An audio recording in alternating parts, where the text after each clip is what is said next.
आज मैं ऐसे साइंस के एक्सपेरिमेंट के बारे में बात करने वाला हूँ जो इंसानियत पर जुल्म और जबर पर मबनी है। कई सालों से इंटरनेट पर द रशियन स्लीप एक्सपेरिमेंट के नाम से कई वीडियोस वायरल हो रही हैं। शायद आपने भी इनमें से कई सारी वीडियोस देखी होंगी या फिर इंटरनेट पर इस बारे में कहीं ना कहीं पढ़ा होगा। लेकिन क्या ये सच में साइंस की भयानक सच्चाई है? इस वीडियो में आप बिल्कुल यही जानेंगे और मैं द रशियन स्लीप एक्सपेरिमेंट के बारे में कुछ ऐसे हकायक आपको बताऊंगा जो आपके होश उड़ा देंगे। अगर आप कमज़ोर दिल के हैं तो इसे मत देखना, वरना बने रहिए वीडियो के एंड तक, क्योंकि इस वीडियो में मैं कुछ ऐसे खुलासे करूँगा जो इसकी सच्चाई के बारे में आपकी आंखें खोल देंगे। तो दोस्तों, 1940 में सोवियत यूनियन ने दुश्मनों की फ़ौज में से 5 अलग-अलग उम्र के कैदियों को इस एक्सपेरिमेंट के लिए चुना और इन 5 कैदियों को एक कमरे में 30 दिनों के लिए बंद कर दिया गया। इस शर्त पर कि अगर वो 30 दिनों तक बिना सोए इस एक्सपेरिमेंट को कामयाबी से पूरा करते हैं तो उन्हें सही सलामत छोड़ दिया जाएगा। ये कह के उन्हें इस तरह के एक कमरे में रखा गया जहाँ खाने के लिए खाना, पीने के लिए पानी, एक टॉयलेट और पढ़ने के लिए कुछ किताबें दी गईं। लेकिन उन्हें सोने के लिए या बैठने के लिए किसी भी तरीके की कोई सहूलत नहीं दी गई। और इस एक्सपेरिमेंट पर नज़र रखने के लिए 2 वन वे मिरर्स लगाए गए थे, क्योंकि इस वक्त सीसीटीवी कैमरास नहीं होते थे। इन पांचों कैदियों को नींद ना आए, इसीलिए इस कमरे में आहिस्ता आहिस्ता एक एक्सपेरिमेंटल जहरीली गैस ऑक्सीजन के साथ थोड़ी थोड़ी मिकदार में छोड़ी गई। ये गैस एक केमिकल स्टिमुलेंट की थी, जिसे कोकेन या एम्फेटामाइन, जो उन्हें जगाए रख सके। पहले 4 दिनों तक सब कुछ नॉर्मल था, लेकिन 5वें दिन से उन कैदियों की बेचैनी अचानक से बढ़ने लग गई और 9वें दिन उनमें से एक कैदी जहनी तवाज़ुन खोने की वजह से 3 घंटों तक लगातार चीखता रहा, जिस वजह से इसके गले के वोकल कॉर्ड्स फट गए।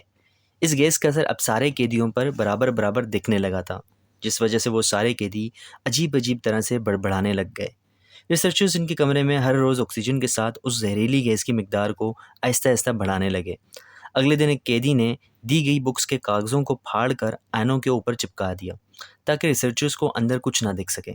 और इसके बाद रूम में सन्नाटा फैल गया। हालांकि रिसर्चर्स को रूम में हो रही ऑक्सीजन की यूजेज से पता चल रहा था कि वो सारे कैदी जिंदा हैं। जब अंदर से कोई आवाज़ नहीं आने लगी, तब रिसर्चर्स ये डाउट करने लगे कि शायद सारे कैदी मरने के करीब करीब होंगे। इसी वक्त उन्होंने इस कमरे में से जहरीली गैस को निकालकर कमरा खोलने का फैसला किया।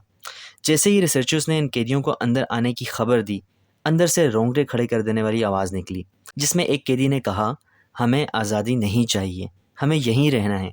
ये एक चौंका देने वाली बात थी। उन्हें इस कमरे में मज़ा आने लगा था। वो चाहते थे कि वो हमेशा इसी तरह जागते रहें। उसी कमरे में वो सारे कैदी रिसर्चर्स से भीख मांगने लगे कि इस गैस को फिर से इनके कमरे में छोड़ा जाए और उन्हें वहीं अपने हाल पर छोड़ दिया जाए। सारे रिसर्चर्स सोच में पड़ गए कि आखिर इन कैदियों के साथ हो क्या रहा था। लेकिन फिर भी इनकी बातों का अनसुना करते हुए जैसे ही रिसर्चर्स इस कमरे में दाखिल हुए, उन्होंने पाया कि सारा खाना जैसे का तैसा पड़ा हुआ था। ज़मीन खून से रंगी हुई थी और उसी ज़मीन पर कैदियों के कटे हुए आज़ा पड़े हुए थे, ताकि वो उन्हें बाद में खा सकें। कुछ कैदी खुद के ही गोश्त को नोच नोच कर खा रहे थे। ये दिल दहला देने वाला नज़ारा था। एक कैदी तो खुद के ही पेट का इतना गोश्त खा चुका था कि इसकी हड्डियां तक नज़र आने लगी थीं। जब उन कैदियों को इलाज के लिए ले जाया गया, तो वो उसी कमरे में वापस जाने के लिए भीख मांगने लगे। और जिस मॉर्फिन के इंजेक्शन से कोई भी इंसान बेहोश हो सकता है, उस मॉर्फिन के 8 इंजेक्शन लगाने के बावजूद वो सारे कैदी होश में थे और डॉक्टर्स से रिक्वेस्ट किए जा रहे थे कि इनका ऑपरेशन इनके होश में रहते हुए ही किया जाए, क्योंकि उन्हें ऑपरेशन के दर्द में भी मज़ा आने लगा था। जैसे जैसे डॉक्टर्स ऑपरेशन करते हैं, वो कैदी मुस्कुराने लगते हैं। लेकिन इस ऑपरेशन के दौरान 5 कैदियों में से 3 कैदियों की मौत हो गई।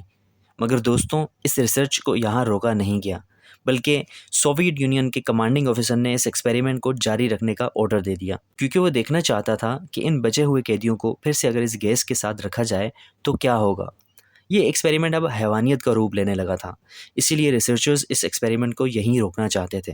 पर कमांडिंग ऑफिसर के इस ऑर्डर की वजह से उन्हें ये एक्सपेरिमेंट ना तो सिर्फ जारी रखना पड़ा, बल्कि उन्हें 2 कैदियों के साथ 3 रिसर्चर्स को भी उस कमरे में दाखिल कर दिया गया। जब बचे हुए उन 2 कैदियों को वापस रूम में ले जाने के लिए बांधा जा रहा था, तो वो काफ़ी झटपटा रहे थे। लेकिन जैसे ही उन्हें ये पता चला कि इस गैस के साथ वापस उन्हें उसी कमरे में रखा जाने वाला है, तब इन दोनों कैदियों की झटपटाहट बंद हो गई और दोनों मुस्कुराने लगे। ये देखकर इन 3 रिसर्चर्स में से एक रिसर्चर घबरा गया और इन अजीबो-गरीब कैदियों के साथ इसी डर में इसने कमांडिंग ऑफिसर को ही गोली मार दी। और इसके बाद घबराते हुए इस रिसर्चर ने एक कैदी से पूछा कि तुम आखिर हो कौन? और जो जवाब इस कैदी ने दिया, वो काफ़ी भयानक और हैवानियत से भरा हुआ था। इसने हंसते हुए ये कहा कि मैं तुम्हारे ही अंदर की एक परछाई हूँ, जिसे तुम कभी बाहर नहीं आने देते। मैं वो हूँ जिससे तुम्हें रात को डर लगता है, मैं तुम्हारे अंदर की वो बुराई हूँ जिसे तुम हमेशा दबाए रखते हो। ये सुनते ही इस रिसर्चर ने इन दोनों कैदियों के साथ इन बचे हुए 2 रिसर्चर को भी गोली मार दी और आखिर में खुद को भी गोली मारकर इस एक्सपेरिमेंट के राज को वहीं दफना दिया। और कहा जाता है कि इस खौफनाक वाक़ये के बाद इस तरह का एक्सपेरिमेंट किसी भी इंसान के साथ नहीं किया गया। लेकिन 2009 में क्रीपीपास्टा विकी नाम के एक वेबसाइट पर किसी अनजान अकाउंट के ज़रिए इस एक्सपेरिमेंट को दुनिया के सामने लाया गया और दावा किया गया कि ये एक ऐसा राज है जो दुनिया से जानबूझकर छुपाया गया था। ये तो थी एक्सपेरिमेंट की बात। अब हम देखेंगे कि आखिर इसमें कितनी सच्चाई थी। इस एक्सपेरिमेंट के बारे में जब रशियन गवर्नमेंट से पूछा गया था तो उन्होंने साफ-साफ इस एक्सपेरिमेंट को झुठला दिया।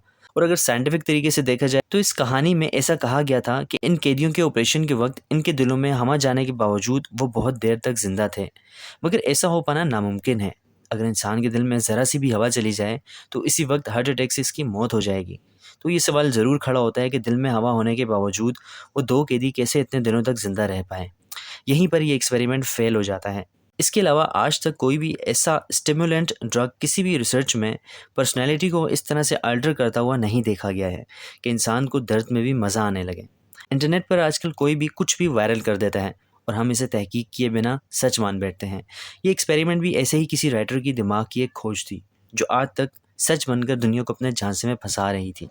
इस एक्सपेरिमेंट का कोई भी पुख्ता सबूत अब तक हमारे सामने नहीं आ पाया है और ना ही तारीख में इस एक्सपेरिमेंट की किसी ने जिम्मेदारी ली है।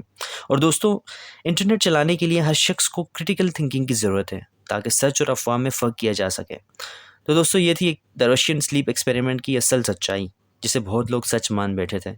उम्मीद है आपको ये वीडियो पसंद आई होगी और इससे कुछ नया ज़रूर सीखने को मिला होगा।